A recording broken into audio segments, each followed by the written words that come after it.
Welcome back. We're glad you're still with us here on MorningAtNTV. For those that are just joining us from wherever you're watching, a very warm welcome. It's a Tech Note, and I'll be introducing my very interesting guest very shortly. But let's first share a preamble.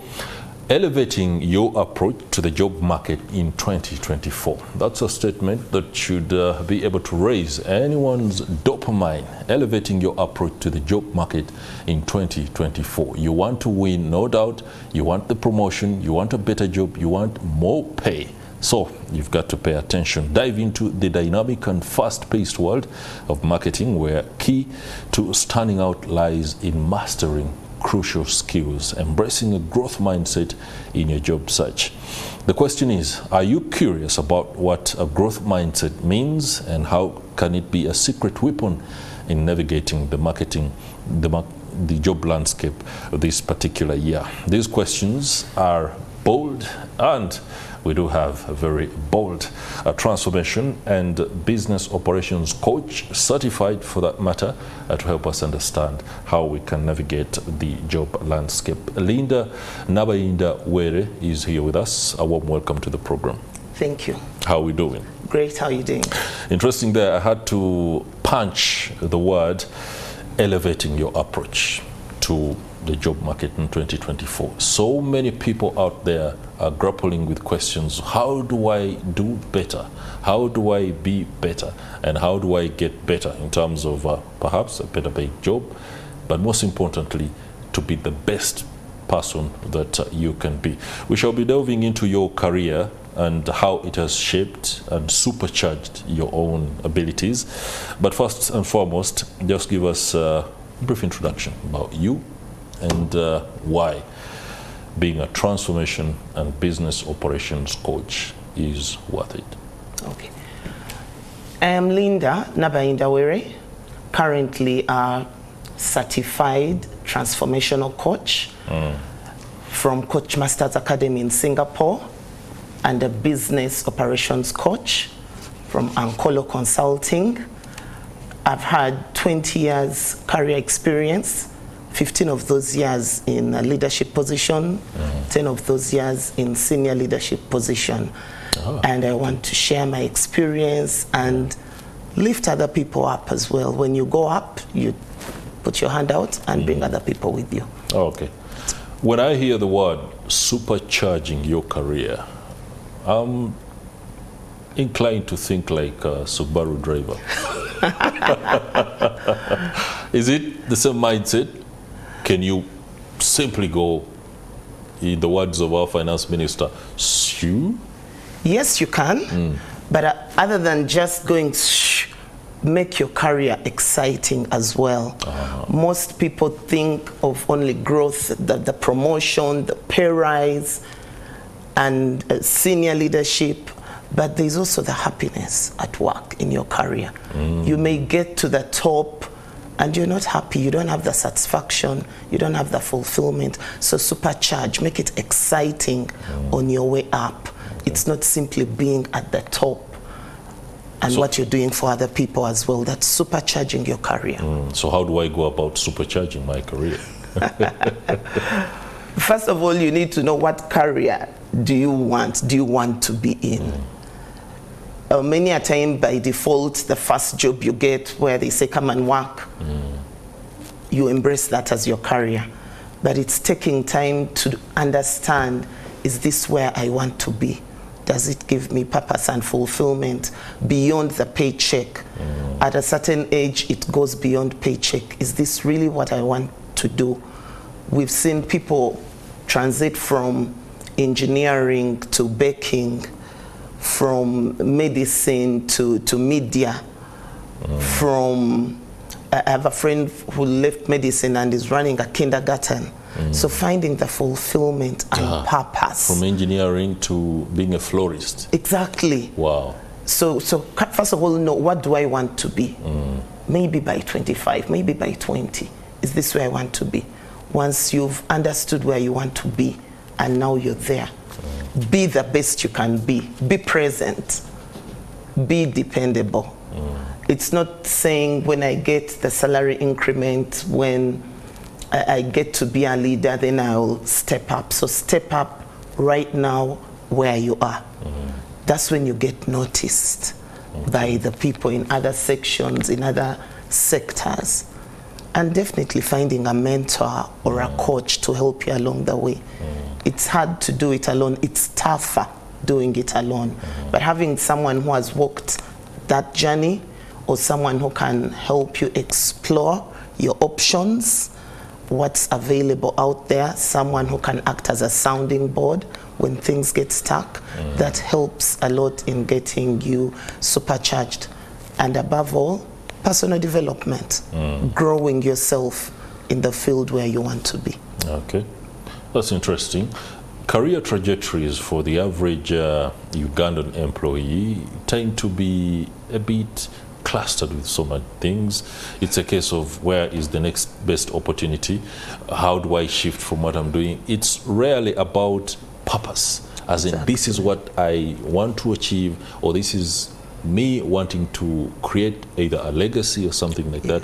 It's a case of there's a job in works. Oh, all right. I think Uncle is there. Uncle, what is the latest? How do I write my CV? Then you go.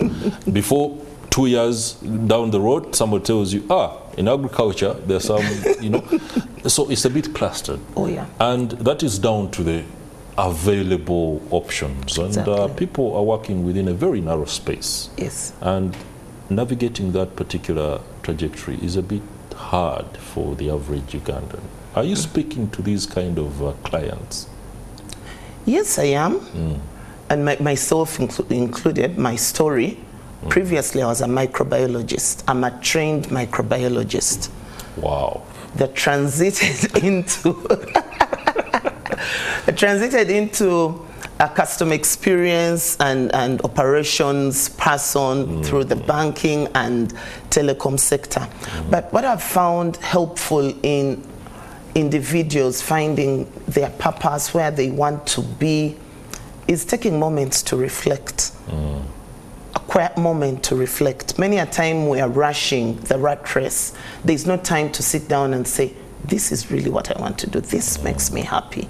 Beyond the pay, and the pay is important, but beyond the pay, when I go to bed, am I happy? Is this what I'm destined for? I'm growing old.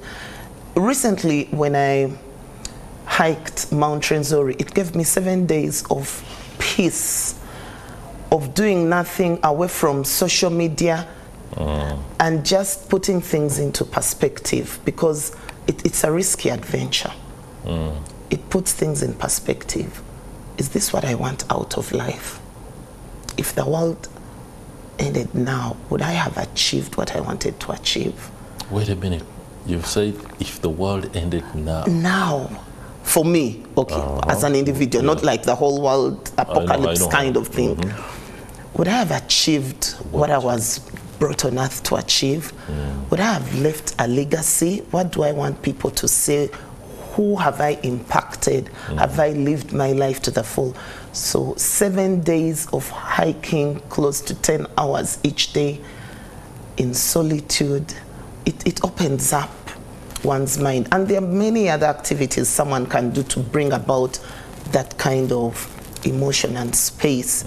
Extreme sports, running, going away for meditation. I like to tell my friends and clients, have a board meeting with yourself. Hey. Yes. Take me through that. Have a board meeting with yourself. Yeah. These are my goals. Are they speaking to me, or am I following the crowd? Because everybody's doing something. Then you run for the MBA because everybody's doing the MBA. But is that what you really want to do? And is it speaking to your goals or what you want to do? Do you need to study in another field? Okay. Yes. Talking about balancing life and work, you speak about hiking. Is hiking a one-off, or is something related to mountaineering, where there is a more deliberate plan on to do things, including hiking and keeping yourself sometimes in the mountains, just like the word? From a personal experience, I wouldn't call myself a mountaineer. Okay. I saw one of my line managers while I was in the bank. I saw a picture of him seated next to the signpost, the highest point in Uganda. And I told myself, I want that picture. So for me, it started as a motivation to just say, I've been to the highest point in Uganda. And then, as the hikers call it, I got caught in the mountain bug. After one mountain, you want to another one, you want another one. The challenge keeps coming. Exactly. But there are other things people can do. Not everyone is meant to be a hiker. Some people don't like the discomfort of sleeping in cabins, backache, and eating unconventional foods and all that. But the rewards are massive.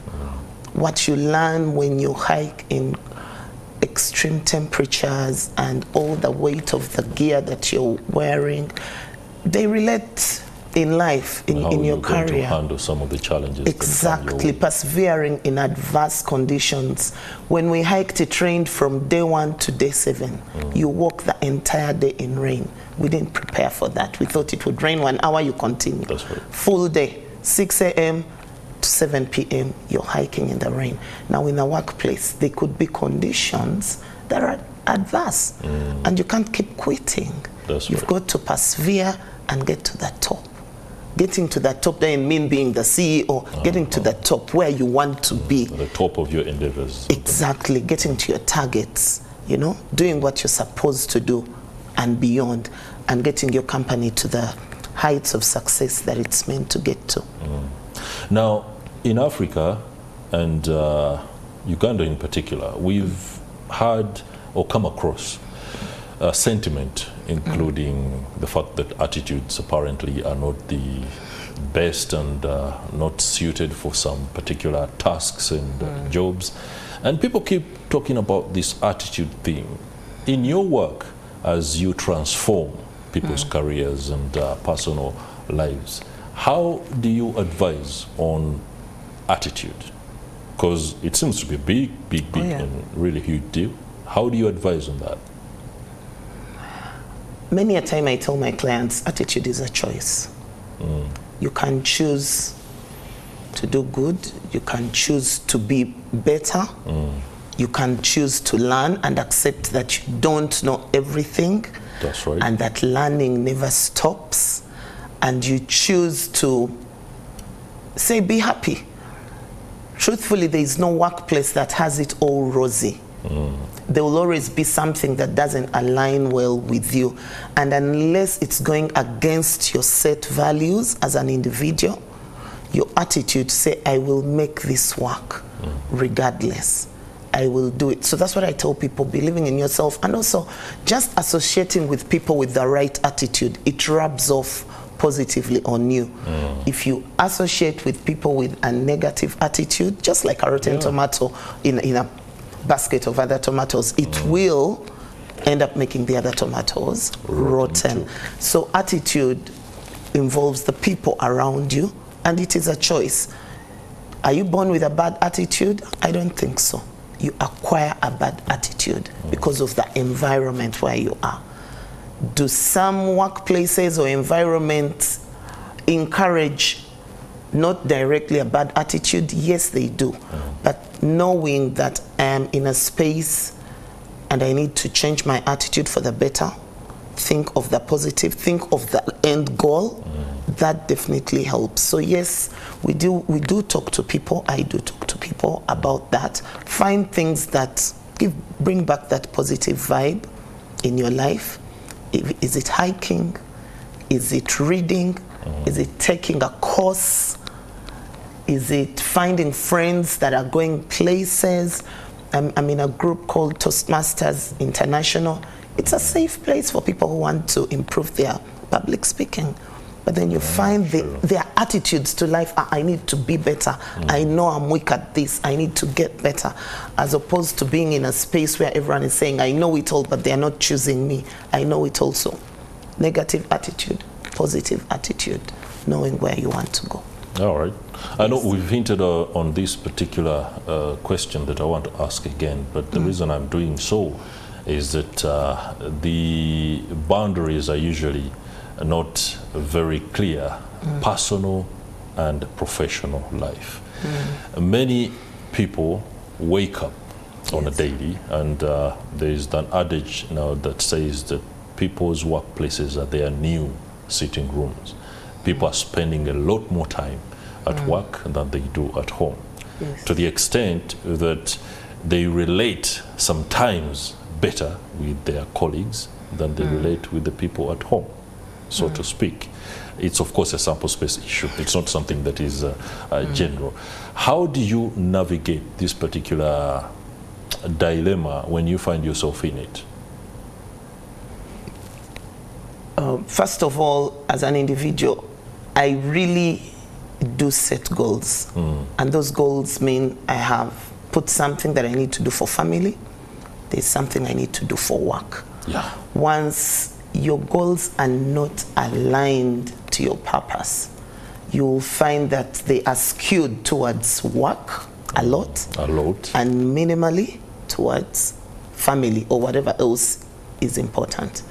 So one needs to know, what are my goals to do a good job at work and get my paycheck and create all this change impact. How much time am I giving my workplace? How much time am I giving family if it's important to me and I've put a goal towards that? That's right. That I'll have dinner with my family. It's an example. 3 days a week. Maybe you have a crazy hectic job and dinner 7 days a week is not possible. But then in your goals, you want to create more time with your family. I'll have dinner thrice a week or 4 times a week with my family. For some people, it's 7 days a week. What's important? I'll go out with my spouse, date night once a week or once in 2 weeks. Maybe he travels a lot. It's about setting your goals and being true to them. It's an excuse that work is taking time. It's aligning your goals to your purpose. All right, that's interesting. Supercharging a career. All those are techniques and strategies that, of course, cannot be completely elaborated in our time here on Morning at NTV. But it's a pleasure hearing your submissions and understanding how some of these very delicate aspects can be navigated. Many thanks, Lynda Nabayiinda, a certified transformation and business operations coach. That will do it for our Take Note, but do stay with us. We're still coming up with our Kickstarter, and we shall be discussing disaster preparedness and management in light of what we are seeing across the country after the heavy rains began to pour. In eastern Uganda, Bududa is an issue and cracks are apparently being seen. What's happening elsewhere? Flash floods and all the effects of heavy rain. Stay with us. Morning at NTV does continue after the break.